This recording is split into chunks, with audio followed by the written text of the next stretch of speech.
Hello, Queens! I'm so excited you are here. Today, we're going to talk about 5 things to do at the start of your healing from abuse journey. So, whether you are in it and trying to claw your way out, or you are kind of on the other side and starting to heal, or you've been on the outside for a little bit but still feeling like you just have a lot of work to do, these are some of the things, some tips that I myself did at the beginning of my journey and want to share with you all.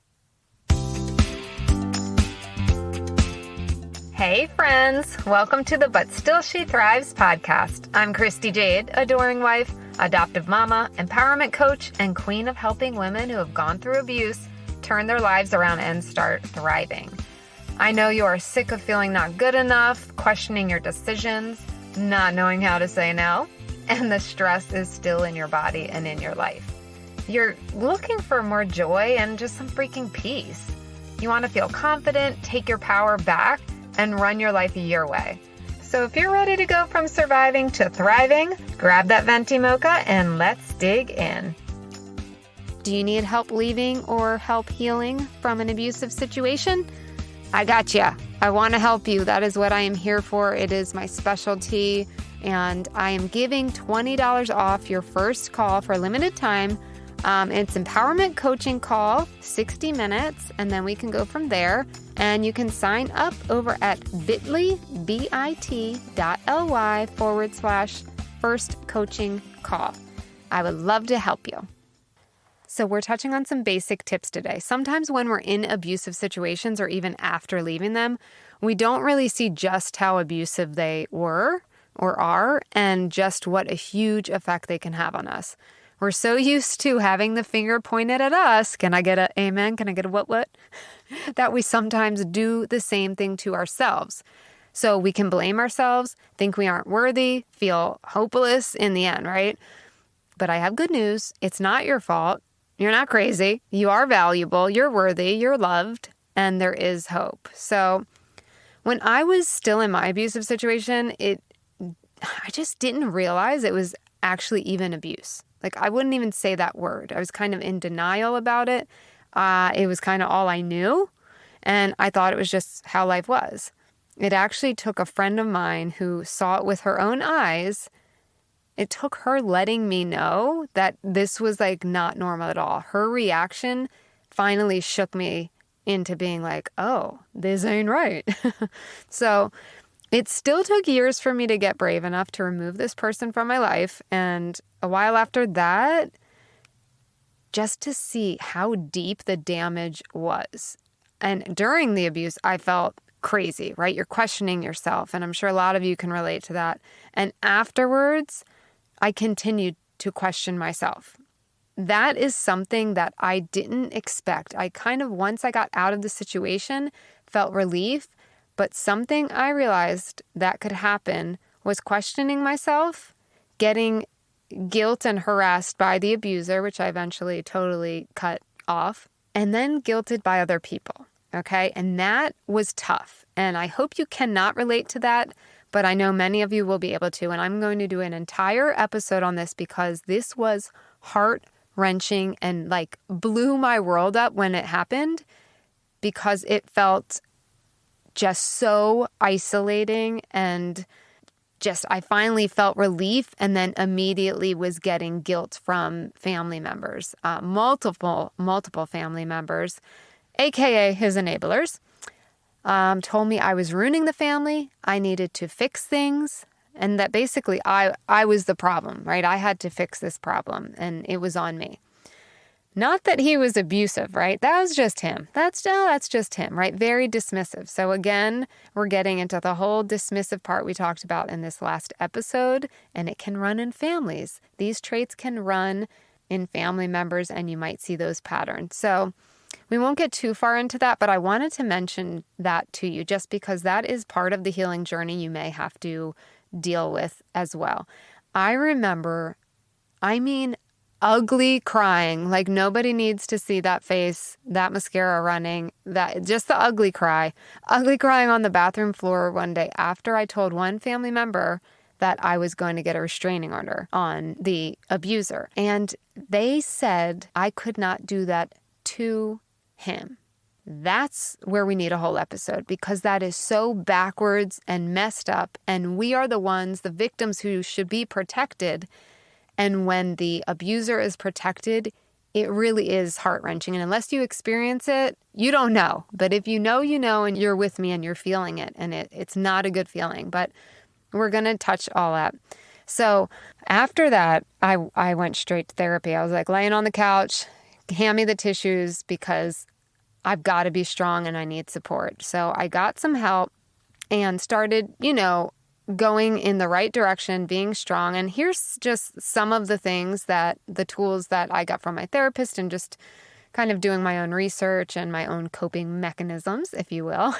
But there were 5 things, there were a lot of things, but the 5 things that I wanted to share today that I did in the beginning of my healing journey was, first, recognizing the bigness of it, because it was way bigger than I realized, not just the actual abuse, but the actual healing and the damage that had been done. So you might need to take a minute to really recognize, like, this is a big deal, and validate yourself. Get validation from someone you trust close to you. Like with my husband, I had to talk to him about it, and my best friend, and I had a good support system.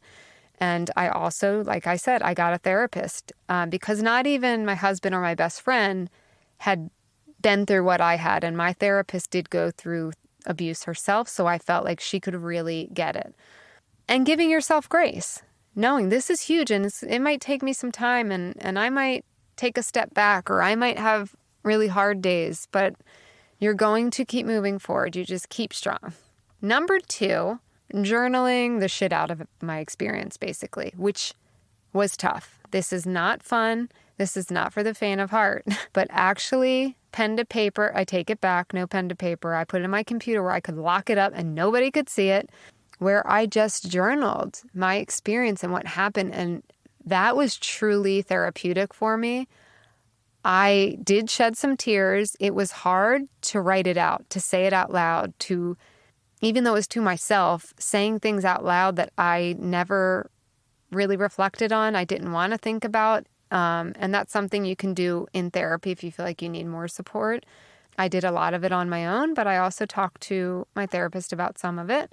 But with her, I focused more on, I like to go forward and start from now. So I did a lot of the other work, that digging work myself, but it's up to you how you handle and what you can deal with. Everybody's totally different. So journaling, though, is very therapeutic. So I highly suggest that. Number 3, yoga. Funny story. I did hip hop dance my whole life. Yep, I'm gangsta. Me and Snoop doing it up. I hated anything slow. I quit ballet. It was too slow. I did yoga a little. I tried in my 20s and was just like, meh, this is slow. I'm bored. But I knew that I had to kind of reset my nervous system. Your nervous system after abuse gets shook.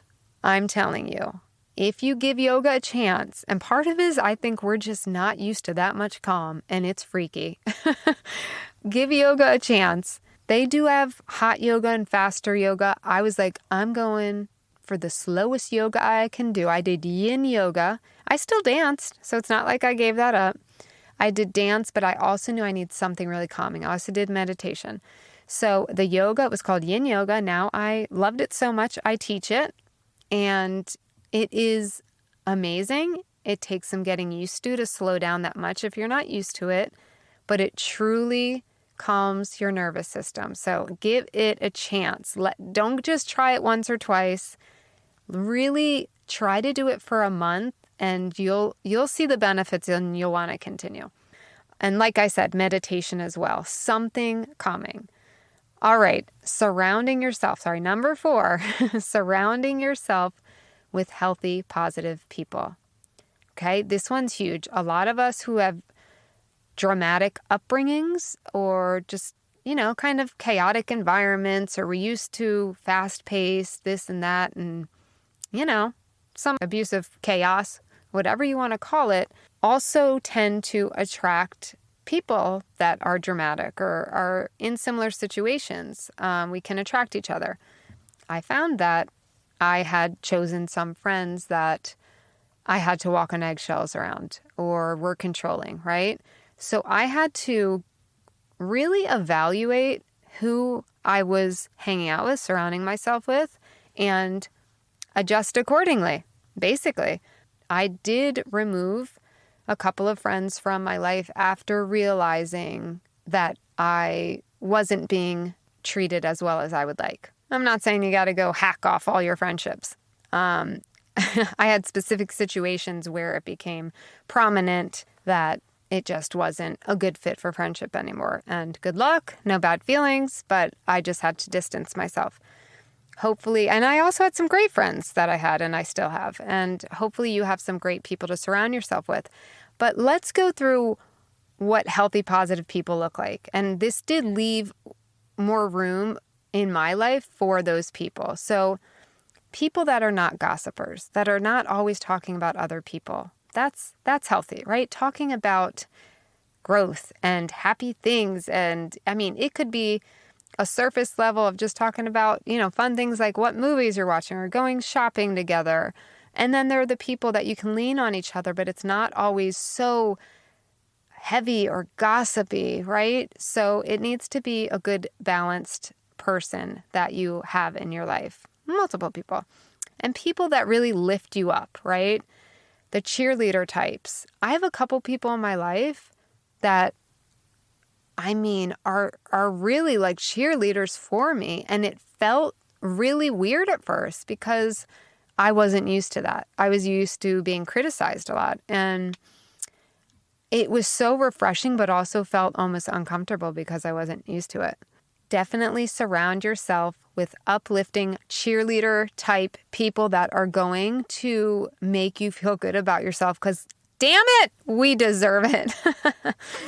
This last one, super simple, but that's okay. Like we need simple, guys. We need simple. After all the shit we've been through, we deserve simple. Positive affirmations. You've probably heard it. Maybe it sounds hokey. I don't care. It's simple and it actually works. This is something I did right away on my journey. I actually recorded my own voice saying, I probably had 25 positive affirmations going on in the beginning of all this. And if you need help setting up some affirmations or you want some of mine, I have some I can send to you. So write me at fiercemamac@gmail.com. fiercemamac@gmail.com. This is all in the show notes, always, all my information. So positive affirmations, it really does help you rewire your brain. Yes, doing the other work and the therapy and all the things helps, but I found they really, really did help me. Every morning and every night, I would play. It was just on my iPhone, on my memo notes there, whatever you call them, the little voice recording. And I would listen to it right when I woke up and then right before I went to sleep every night. Sometimes I'd fall asleep. I'd put it like on a loop, and it really did have an impact because the first thing you do when you wake up, you can start going into negative thoughts, right? So replacing that with positive thoughts, and then same thing, your mind could be spinning at night, right? You have all these swirling to-do lists on top of this negative self-talk you may have from the abuse, and replacing that, being forced to listen to positive affirmations really helped me, and I know it'll help you too. Another thing, if you're a God person, which I am, praise him, go JC. Prayer really helped. It's helped me on this journey. It's helped me in everything in my life. I always say, like, the closer I am to God, I've had phases where I've always been close and pray, but when I'm like really talking to God here and there throughout the day, having my little side note prayers and morning and night, maybe doing devotionals, when I'm in those like really heavy God seasons of my life, which should be always, I get it, but I'm human. That is when I feel the best and I thrive even more in my life. So big props to the big God. If you're a God person, if you're a universe person, whatever, I don't care what it is, your higher power that you believe in, lean on that. It is there for that reason. And I couldn't have gotten through that journey without not just God, but also having faith. Just having faith that, yes, I've been through this, but I'm strong enough to get through this, and I'm going to just keep putting my one foot in front of the other and walk this path and believe that this is where I'm supposed to be, like it or not, and I'm going to be in a better place soon. So those are my little tips for you that some of the things, like I said, that I did to help myself and got me through. And if you have questions or comments, like I said, you can email me fiercemamac@gmail.com, and I will see you in the next episode. Smooches and deuces. Girl, if you are over the lack of peace, the lack of setting boundaries, not feeling confident, questioning yourself, it is time to get some coaching. This is what I do. This is my specialty. It's what I love, and I can help you more quickly than you think. If you want to grab a call with me, I am offering $20 off of the first call, and there are only 10 spots a week, and they fill up quickly, so definitely act now if you're interested. And you can find me over at bit.ly/first coaching call to set that up. I look forward to helping you go from surviving to thriving, because you deserve to be the queen you have always been. Let's chat.